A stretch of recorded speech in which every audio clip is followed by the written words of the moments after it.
So we're going to start our new series, Women of Tanakh. And I didn't start with the first woman of Tanakh, was of course Chava, but the first woman who's a Jewish woman in Tanakh, which is Sarah Imenu. That's what we're going to begin with. And what I want to talk about, in essence, to give you an overview of what we're going to look at, each one of these women of Tanakh, we're going to do somewhat of highlights of their life, their career, what they contributed, what they did, and try to develop an understanding of who they were and what was significant about them. And I think Sarah Imenu is, in some ways, to me, the most eye-opening of all of the women of Tanakh that we learn about. And one of the reasons is because, like many of the female characters in the Tanakh, she plays the role of a mother, obviously, of a wife to Abraham. And sometimes, I would think if I were to ask you, who is the key character in the stories of Abraham, you're not going to identify Sarah as the key character usually. You're not going to think of Sarah first. You usually would think of Abraham, and it says, of course, Abraham took Sarah along with him. Okay? So generally, we think of the male characters as being the dominant ones in Tanakh, and that's oftentimes the case, maybe even most of the time the case, but particularly in the case of the Avot and Imahot, even in the prayers we say, Abraham, Yitzchak, Yaakov. We don't necessarily mention Sarah and Rivka and Rachel and Leah. So there's a definite emphasis on the male characters. And Sarah Imenu, in my opinion, in this respect, gets a bad rap. She deserves a little bit more credit. And even if we take a look at the stories in the Chumash about Sarah, and we take a look at some of the Midrashim and some of what Rashi tells us, even on a very simple level, I think we're going to discover that there's a lot more to her contribution than meets the eye, or than we usually think. We generally think that the key character, the key player is Abraham. All the stories about Abraham. Abraham left left Haran, and Abraham went to Mitzrayim, and Abraham was the one who did the Brit Milah introduced the mitzvah of Brit Milah, and Abraham was the one who did the Akedah, everything Abraham all the time.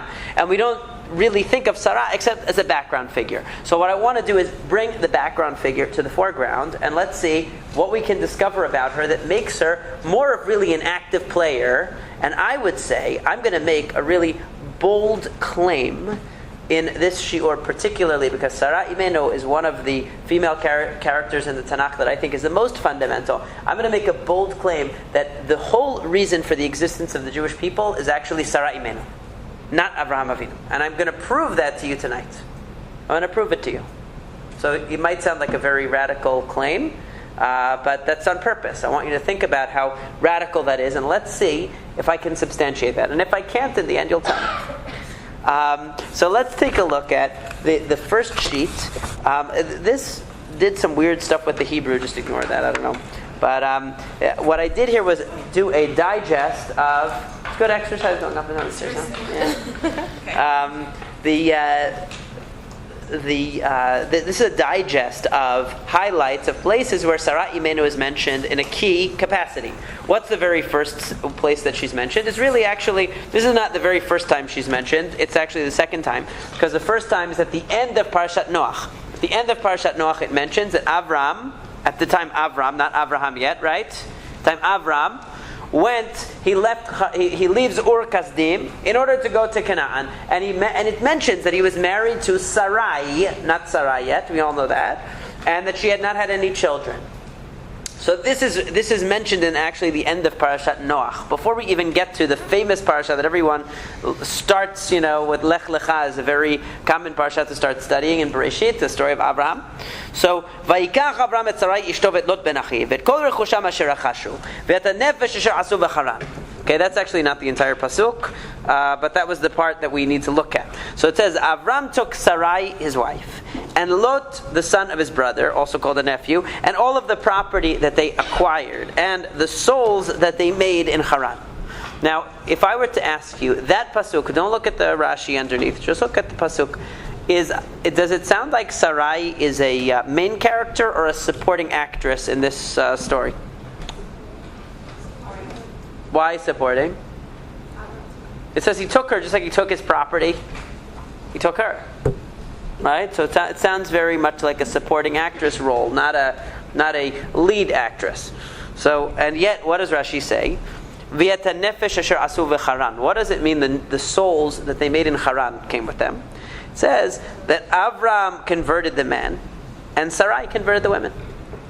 Now, conversion, obviously, in this context, can't mean what it means today, that they had a bet din of 3 rabbis who dipped people in a mikveh or something like that. That's not what it's referring to, but it means conversion in that sense is talking about conversion to the belief in monotheism, the belief in one God, the belief in the religion as Avraham practiced it. Avraham and Sarah practiced a kind of proto-Judaism, the ethics of Judaism, the values of Judaism, some of the mitzvot of Judaism, perhaps not all of them, some of the midrashim say even all of them, but they weren't obligatory, obviously they weren't given as commandments. So to enter them into this lifestyle and this belief system is what it means. But what is it saying? Asu, they made these souls in Haran. So it wasn't just Abraham taking an active role. Now on the surface you say, what do you mean? Abraham was the one who was the spiritual leader. He's the towering figure. How is Sarai or Sarah involved in this process? So obviously she must not just be, some conventional housewife who's in the back making chalot and whatever else Jewish housewives make. She's actively involved in spreading the message of Abraham. Now, was the message of Abraham, did she learn it in Beis Yaakov? Where did Sarah Imenu learn these ideas from? Maybe from Abraham, but these ideas were so radical. We take them for granted. The idea of one God, rejecting idolatry, and teaching these ethics and morals was so radical that to buy into this, any woman in her right mind, so to speak, and I'm saying that, a little bit tongue-in-cheek, but any woman in her right mind would say, Avram, you're crazy. You want me to leave everything that I've grown up with, everything that I'm comfortable with, normal society, and go sit on a desert road and start proclaiming to people, like those homeless people in the middle of New York City, start proclaiming to people that God is one and they should leave their idolatry? What do you think, I'm crazy? I'm not going to do that. Why would you want to do that? Obviously, from the outset, Sarah must be a real believer in this. She's not just coming along for the ride. She's a real believer in it. She's following Abraham on a crazy mission. A mission that now we take for granted. Oh, of course. Even the people throwing bombs at us believe in one God. Okay? It's such a common idea. Of course, it came from us. But it's such a common idea in the world, we take for granted how radical and revolutionary this idea was thousands and thousands of years ago. So they're out there teaching and preaching this idea, convincing people. Do you understand? This is not just a matter of inviting people in for a Shabbat dinner and who are Jewish and convincing them to start observing more mitzvot. That's not what we're talking about here. We're talking about Sarah Imenu convincing women who grew up for generations, had been raised with idolatry as a given. Of course, idolatry, that there's no other religion in the world. And convincing these people to abandon the idolatry and to consider something, an alternative that is totally the opposite of everything that they've known and everything that they're comfortable with. This is what Sarah Imenu is doing. She can't be just an ordinary person. Okay, she can't just be a follower of Abraham. She really has to be a formidable personality in her own right to be able to do that. Not just anyone. If you have, and I have no particular person in mind in saying this, so don't interpret it the wrong way. But there are some situations where you might go to, let's say, a rabbanit or a rebbetzin, and she'll say, "Ask my husband about certain questions," right? She'll say, "Ask my husband." Other ones might be more independently educated, and they're able to engage you, and they're able to answer you, and they're able to teach you, and they're able to really guide you at a higher level. Every couple is different, but obviously Sarah was of the latter type. She was actually out there teaching, and actually out there challenging these people at a higher level. Yes? The traditions tell us that Abraham was the one who discovered God. Right, that's true. So it wasn't her idea. Right. She might have developed his ideas and been able to implement them into her own life, be able to and enable herself to teach them to others. Right. They weren't her ideas. Right. I'm not taking away from Abraham's, enormous greatness and the fact that he discovered the ideas to begin with. But I'm just trying to say that Sarai is not just a background figure. She was on the front lines with him, teaching these ideas. So yes, she might not have discovered it, just like you could have somebody today who's the greatest nuclear physicist in the world is still not Einstein.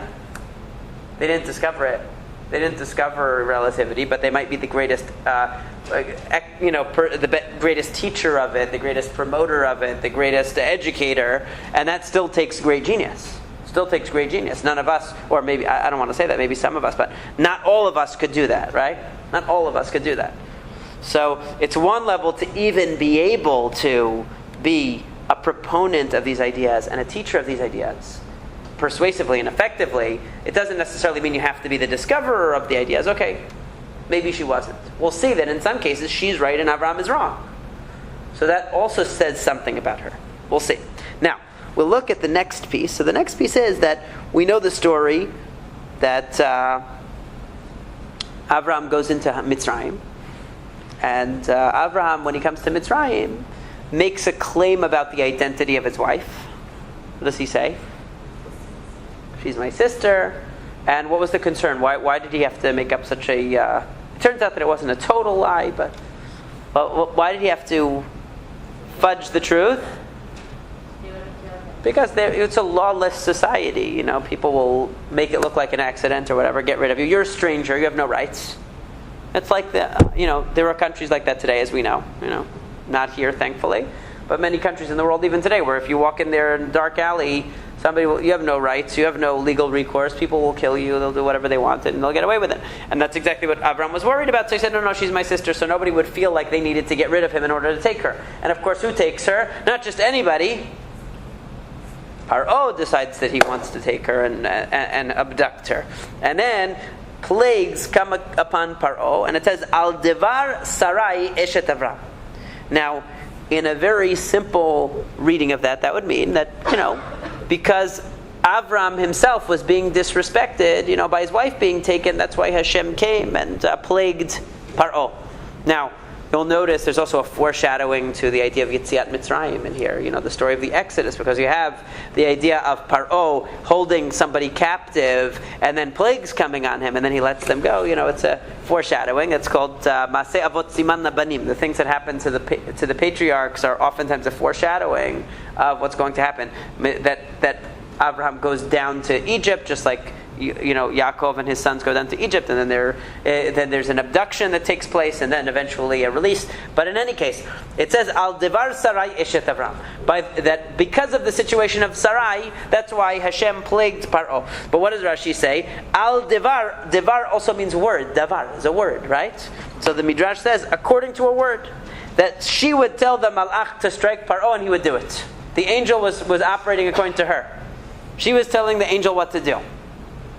So again, if this were merely an issue, what the Chazal are trying to say here is, this isn't just Avraham. This isn't just because she's the wife of Avraham. This is because she actually has a connection upstairs that she is able to tell the angel what to do. That's what the Midrash is trying to emphasize. Because you might think, because of the Devar Sarai Eshet Avram, because of the situation which is affecting Avram must be very upset his wife has been abducted by Paro. That's not what it means. It means because of Sarai herself. She had an honor and a dignity that needed to be respected in its own right. So she was able to command the angel, strike Paro. It didn't depend on Abraham. Why didn't Abraham get a word in it? Nope, it had nothing to do with him. She herself in her own right was a personality worthy of being defended, and that she could tell the Malach, she could tell the angel how to act. So this Midrash is emphasizing the same. What happens next? Next episode of Avraham and Sarah is the episode of Hagar. So what happens in the episode of Hagar? So Sarai at this time, Sarai has not had children. And she has a strategy for building her family. What's the strategy? Take Hagar, have a child with her. It could be right. In a way, it works like that. In a way, it works like a genetic test. But also, she felt, if I do this, maybe the zechut of that will build me up. I'll be able to. One way of looking at it is she says, well, at least I'll raise the child, it'll be like mine, right? But another way is saying maybe the zechut of doing this, of allowing this other woman to have a child so that you can at least have an heir. That will give me a zechut, and I'll then be able to have children. So she allows it. But then what happens? As soon as Hagar gets pregnant, I heard that Abraham also didn't have the ability to have children. but he does. Until, I heard until Hashem, I know what that is said. I heard that until Hashem said that, like he sent the angel saying that you're going to have children, you didn't have like, the ability. He did, though. So he did, so it's not true.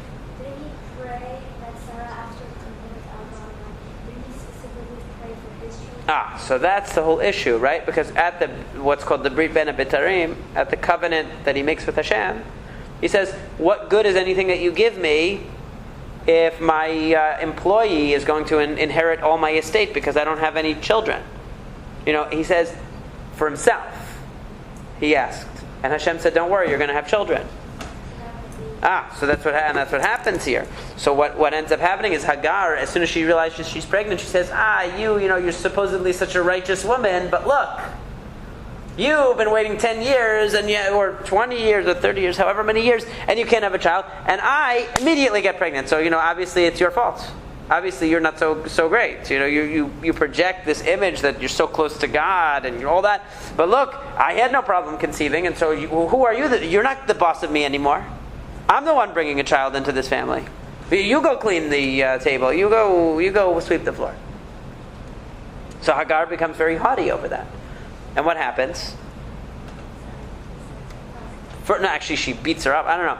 She afflicts her, it says. She afflicts her, and actually Hagar this time runs away. Hagar leaves twice. The first time Hagar leaves because she runs away, and the angel tells her to go back. The second time Hagar leaves because she's kicked out. This time she wasn't kicked out, but Sarai was trying to put her in her place. Like, don't start talking back to me because you think you're so great because you're pregnant. And I wasn't able to get pregnant.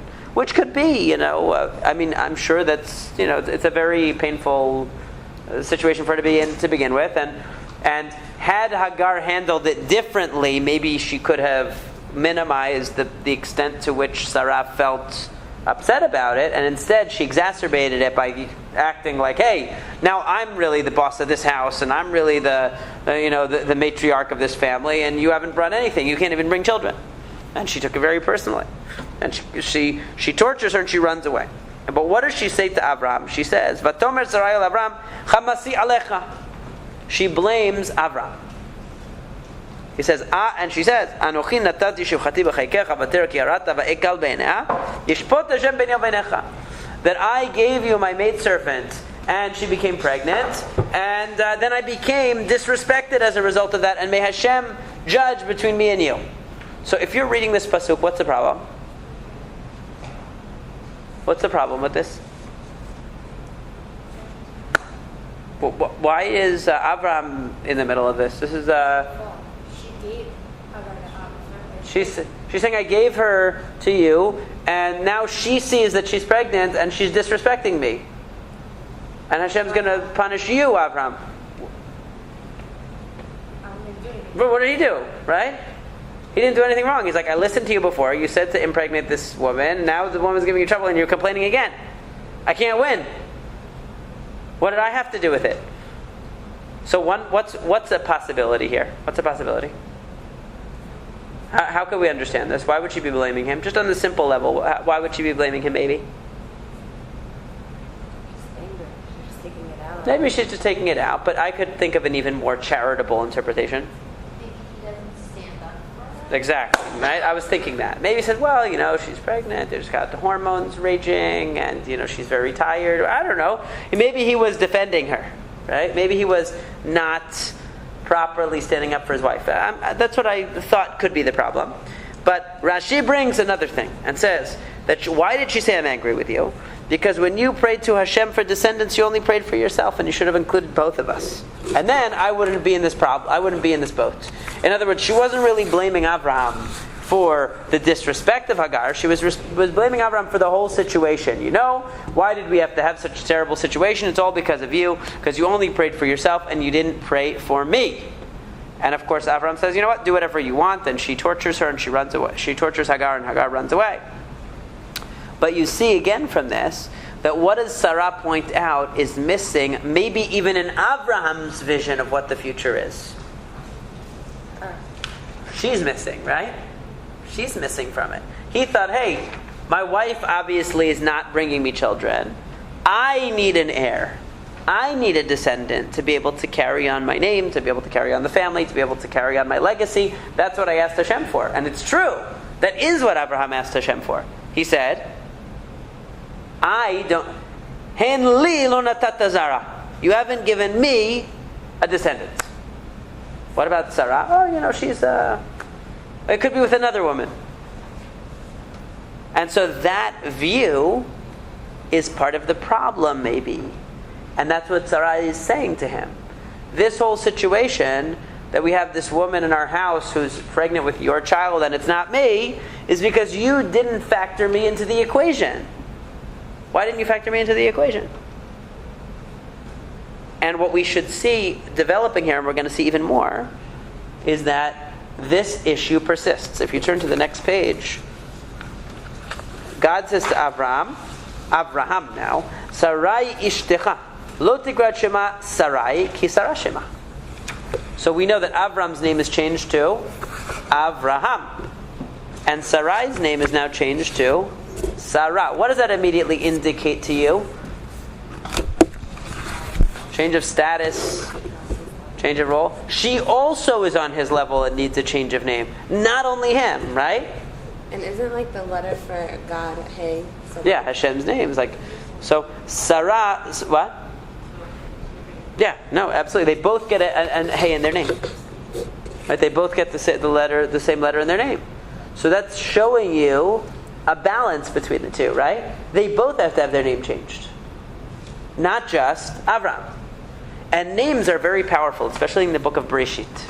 Because Adam Arishon names all of the different creatures. And the idea of Hashem names all of the different things in the creation. He calls the light day and he calls the darkness night. Assigning names to things is a very powerful thing. It's a very powerful action. That when Hashem gives something a name, it really is investing it with great significance.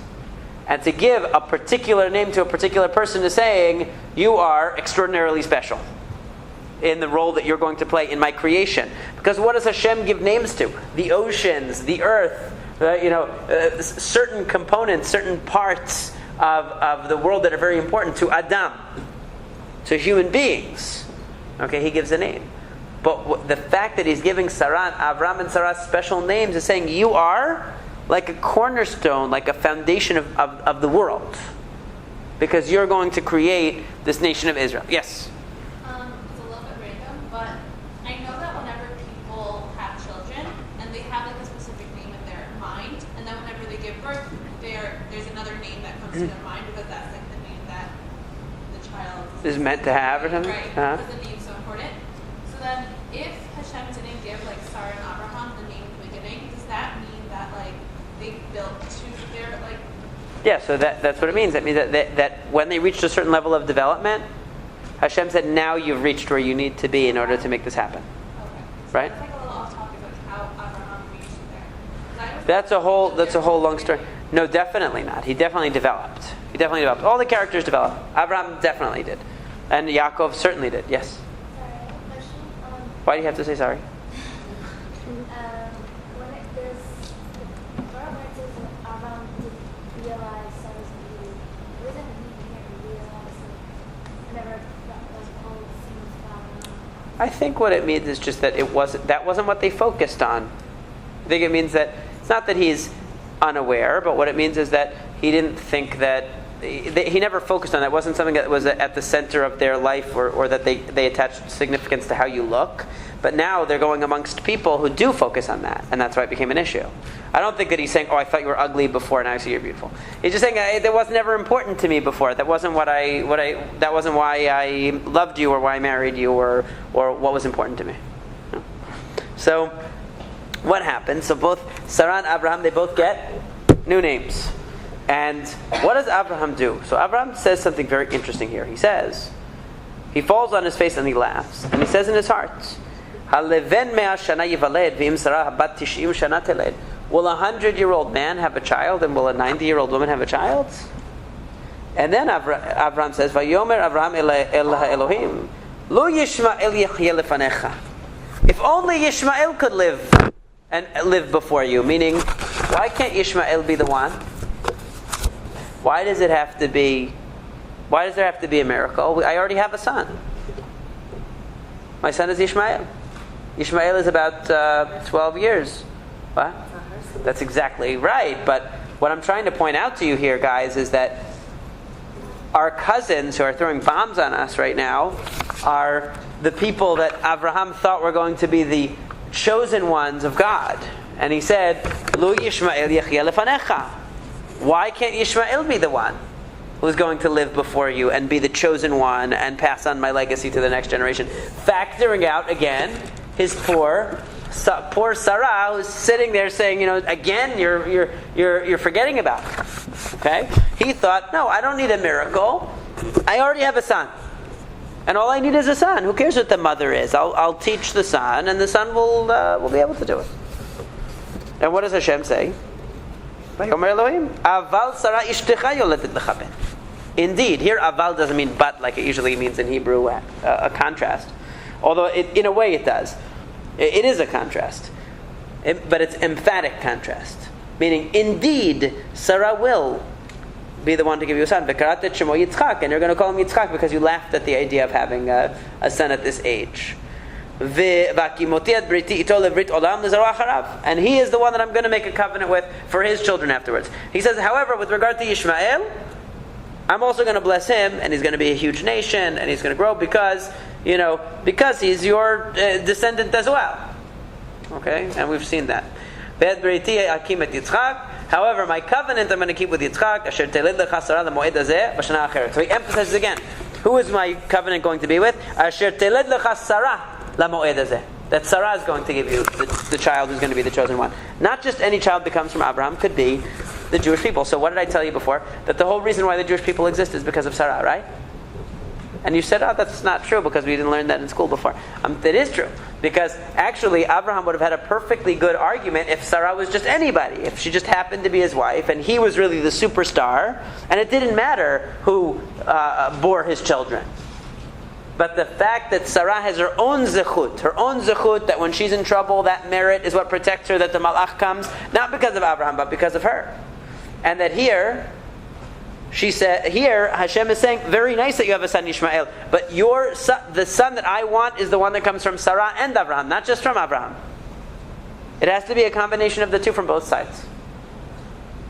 And we see what happens to Ishmael. We see it. We see the results of that. So, next paragraph. Hashem appears to... Now, this is what we could say, the Hashem telling Abraham that he's going to have a son with Sarah, right? But Hashem didn't tell Sarah yet. Now you might say again, if you're thinking of Sarah as second fiddle to Abraham, Sarah is essentially the supporting actress. She might have still won, the Oscar for supporting actress, but she's a supporting actress nonetheless. Do you get Oscars for? Oh no, Academy Awards. It's the same thing, right? Academy Awards. Oscars. Yeah, Oscar is the actual God. Yeah, thing. Yeah. So. But still, so what happens? Hashem appeared to him, which is talking about Abraham, in the terebinths of Mamre, which I just translated as Elonei Mamre because I don't think anybody knows what a terebinth is, and I don't know either. And he was sitting at the heat of the day. This was right after he had the Brit Milah.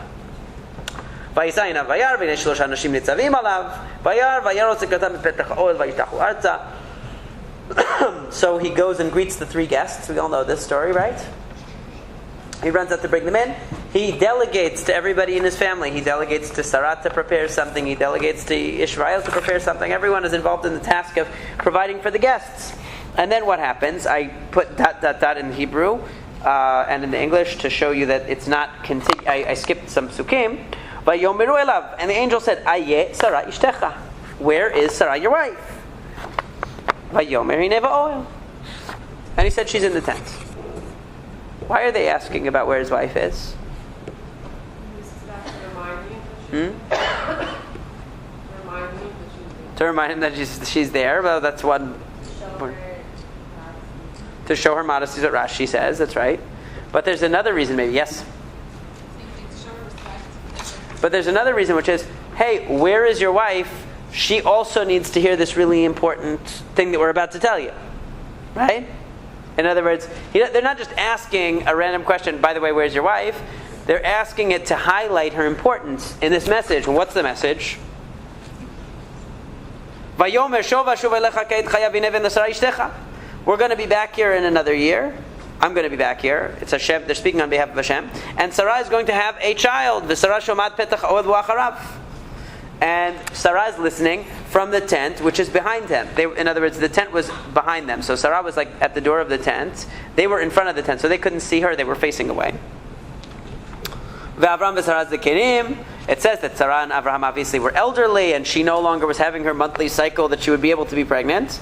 And it says, after I'm all worn out, am I going to become youthful again? How's that going to happen? And my husband is old. So she says, more or less, not exactly, but more or less exactly the same thing that Abraham said before, right? And she thought, oh, that's a crazy idea. So what do you see here from this story?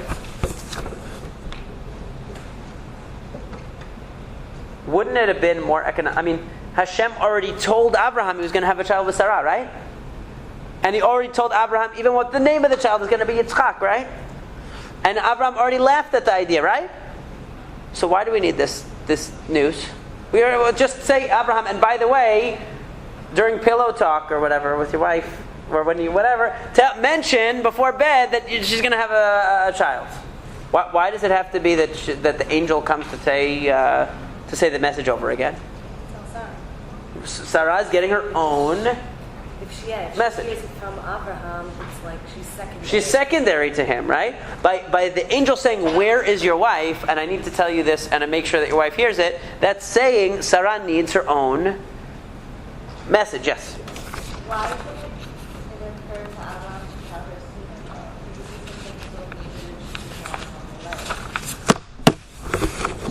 sooner? I don't know. It's only a few days after he heard it, and maybe he figured, I'll let her know she's got at least 9 months to a year. It's a good question. I mean, I think that again highlights the issue here, right?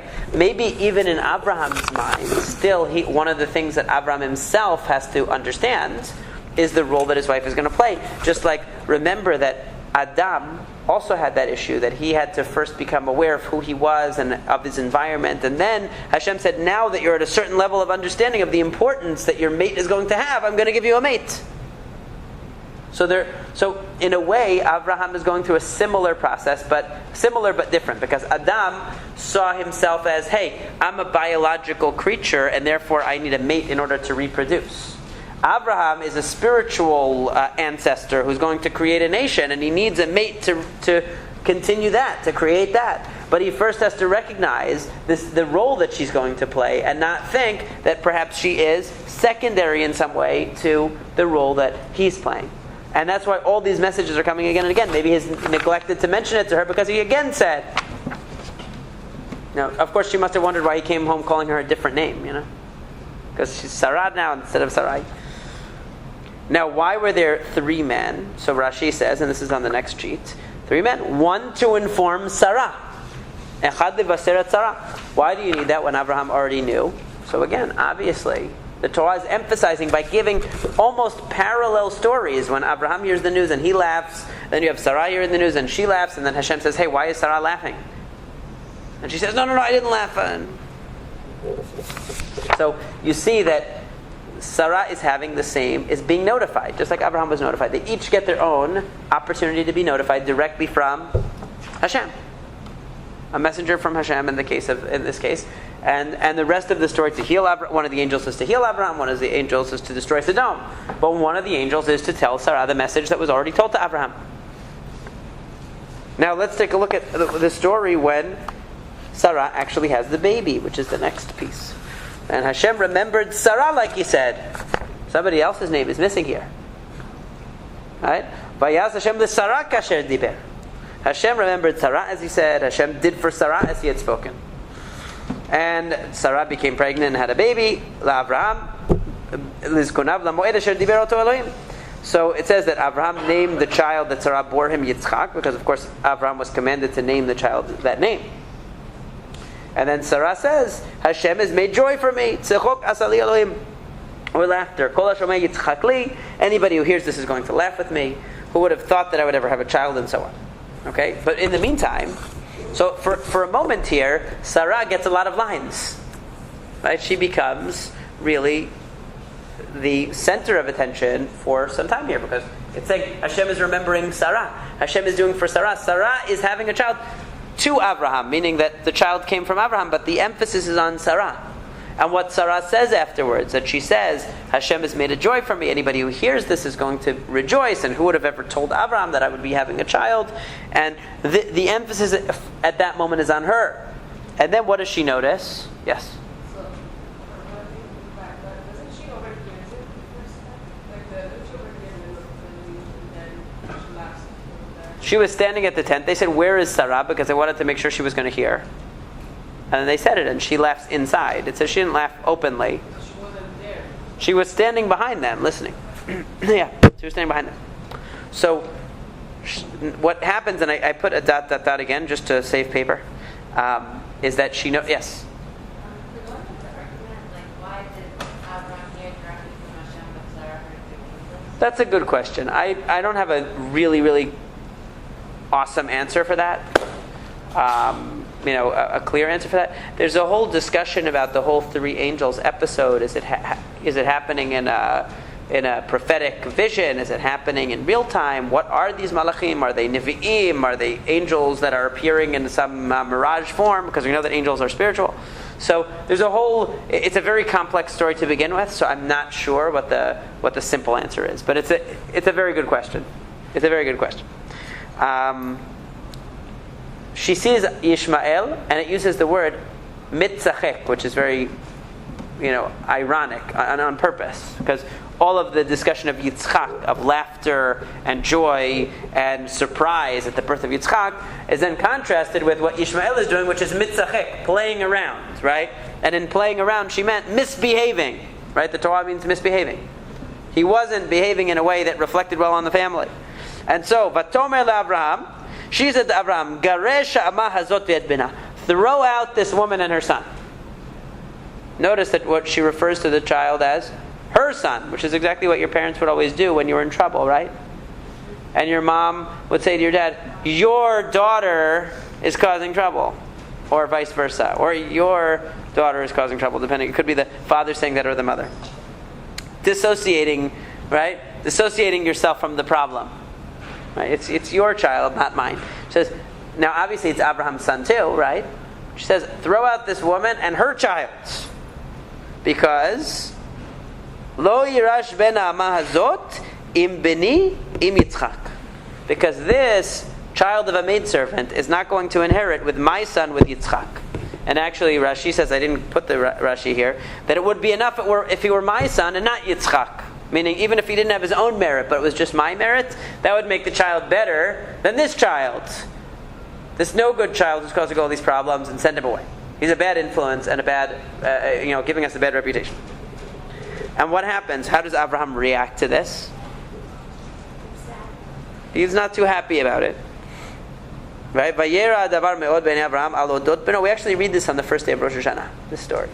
Because the 2 days of Rosh Hashanah, both days we read about Avraham separating from one of his children, separating from Ishmael, and then the Akedah, separating from Yitzchak, or potentially. So, he felt bad about it. Why? Al odot beno, because of his son. Because Ishmael was still a son. Abraham is still very attached to Ishmael. He still sees a future for Ishmael. He still believes that Ishmael is going to have a destiny independent of Sarah because it's his son. And there is some truth to that. Ishmael does have a future, but not as part of Am Yisrael. But Abraham is having a very difficult time disconnecting him from that and realizing that only the child of both Abraham and Sarah is going to be the one to inherit. So what happens? Vayomer Elohim el Avraham. God has to intervene here because apparently Abraham did not listen to his wife at first, or he hesitated to listen. He was hesitant. He didn't want to listen. He didn't want to throw his son out. So it says, Al yera be'einecha lanar ve'alamatecha. Don't let it be bad in your eyes regarding the child and your maidservant. Everything that Sarah says to you, you have to listen to her. Because Yitzchak is the one who's going to be the inheritor, your successor.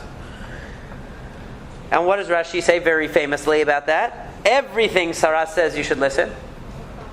That it shows you that her prophecy was superior to Abraham. Now, you could look at it as a localized case. In Nevu'ah generally, in prophecy, a Navi has to be very objective to be able to see the future, to be able to understand things, to be able to know things. And if you're too emotionally invested in something, like Abraham was here with his son Yishmael, perhaps he would have had difficulty seeing the truth. Okay? Really being able to see the truth. So you could have seen it that way, but the Chazal go further than that and say, actually, no, Sarah was a superior Navi to Abraham. That's what it says. He was Sheni b'nevuah. He was second in prophecy to Sarah. So maybe it was on a higher level. She had a clearer and more accurate prophecy than he did. Now, does that mean quantitatively maybe he had more prophecies, but apparently her vision when she had it was better than his?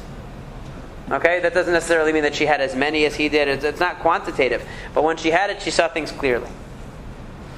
Now, that's again saying a great credit to Sarah, and we can begin to see why such significance was attached to her. But I think that the biggest indication of Sarah's critical role in Jewish history and in the foundation of the Jewish people is actually the last piece, which is the death of Sarah. Now, how can you remember that Sarah was 127 when she died? Does everyone remember how you can remember?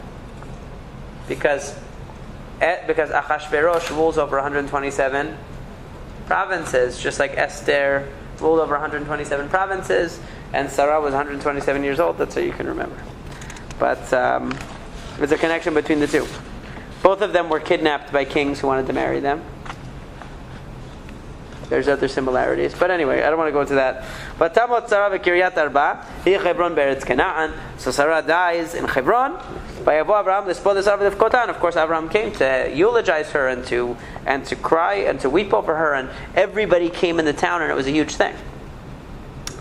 And then what happens immediately after the funeral of Sarah? V'Avraham zaken baba yamim v'Hashem berachat Avraham bakol v'yomer Avraham elavdo zaken betom v'shavu chol shelo. As soon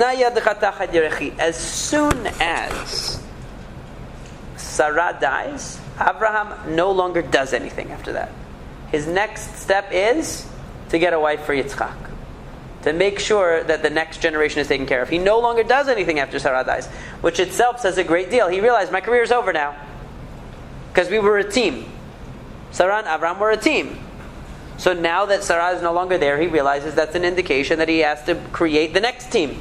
Who's the next team going to be? Yitzchak plus somebody else. The question is, who's going to be the somebody else? And he makes the servant promise to get a wife, not from the Canaanim, but from back home. And look at the very last pasuk of Chaye Sarah on the last page. That the servant tells Yitzchak everything that happened, and we know the whole story about the well and he comes there and the camels and everything. Yitzchak brings his new wife into the tent of Sarah, meaning she's taking the place of Sarah. She's assuming the place of Sarah. And he takes Rivka as a wife, and she becomes his wife, and he loves her. And Yitzchak was consoled for the loss of his mother. Okay, what does Rashi say? That she came to the tent of his mother Sarah because she became just like his mother Sarah. As long as Sarah was alive, there was a candle always lit in the tent, and there was bracha in the dough, and there was a cloud hovering over the tent. In other words, there were all these palpable signs of divine presence when Sarah was alive. When she died, they disappeared. When Rivka came back, they resumed. So what does that show you? That shows you, again, that it's not so simple. We emphasize so much Abraham. We don't see that Sarah is, from the beginning, an equal partner with Abraham. She was an equal partner in the original movement, bringing people to the belief in Hashem. She was an equal partner in the creation of Yitzchak, even though Abraham several times seems to be under the impression that the only important thing is that it be his descendant and his child. But Hashem emphasizes again and again, no, it must be from Sarah. And Sarah gets her own notification about it. And then when Sarah wants to get rid of the competitor Yishmael, she sees things more clearly than Abraham, because Abraham was still attached to Yishmael as a potential heir of his. Even after all of that, Sarah saw it more clearly that no, there can only be one, and it has to be the product of both Sarah and Abraham. And at the very end, you see that as soon as the bond of Abraham and Sarah dissolves because Sarah passes away, Abraham is effectively retired, right? He no longer is the leader of the family. The torch is passed to Yitzchak and Rivka, and as soon as Rivka comes into the picture, everything is whole again. So you see that the absolute critical role that Sarah played in the foundation of the Jewish people. Not only did she play an important role, but we would not be here today if it were not for Sarah Imenu. Okay? Because it was only her zechut combined with Abraham that produced Yitzchak. It wasn't Abraham. Abraham alone produced Yishmael, which we know that's the gift that keeps on giving. But with Sarah, we had the complete package. We had the mother and the father, both equal, both Nevi'im, both prophets, both capable of bringing people to belief in Hashem, both on a very, very high level of spiritual development and closeness to God. And the combination of them is what was responsible for the miracle of Yitzchak being born and for the creation of the Jewish people. And that's what is so important to see about Sarah, that she was certainly not a background figure. She was really toe to toe with Abraham throughout, even to the end. And once she was gone, he couldn't even be Abraham anymore. He just had to look out for his son and make sure that the legacy would continue. Do I have any questions, comments? Did I prove my case? Did I make my argument? What? Not bad. The part where she gives regard to was it right? Was that she found favor? She really Was it right to do that? Was that right? The right To give Hagar to. Well, she's never criticized for doing it, and I think that there are different ways you can look at what she did and why she did it. I guess the simplest way to look at it is it's a surrogacy type of relationship where she felt maybe the problem is with me, I can't carry a child, so I'll be this is a surrogate mother, and then I'm going to raise this child in my home as my child because I can't. And that's what ibaneh mimena means. I'm going to be built up from her, meaning she's going to deliver the child, but it will really be my child, effectively. That's one way of looking at it. The Chazal read it as more of a spiritual thing, that because she had the willingness to humble herself and to allow that to happen, she had a great zechut that now she would also have the same blessing come to her. So that's a way of looking at it, that I'm going to be built up. Like, for example, who also does something like that? Rachel. Rachel does the same thing. Right? And so, what? Right. So, and again, the same question comes up. What was her motive? Did she think, I'm having a surrogate mother and essentially it's going to be my child? Or was her thought, if I'm willing to do this for the sake of us having a family, Hashem is going to say, wow, look at the Mesirat Nefesh, look at what she's willing to sacrifice in order to have a family. She's really deserving of extra blessing because she's, so depending on how you look at it. From the Alpha, like Avot and Imahot, are Sarah and Avram considered like the epitome of the relationship between husband and wife? It seems to be that it's a little bit rocky, really. Like in some ways. It's like any marriage, Yeah. I would say the rockiest marriage is the rockiest marriage of the Avot and Imahot, if I'm to be a marriage counselor of the Avot and Imahot, is probably Yitzchak and Rivka, actually. They don't communicate at all.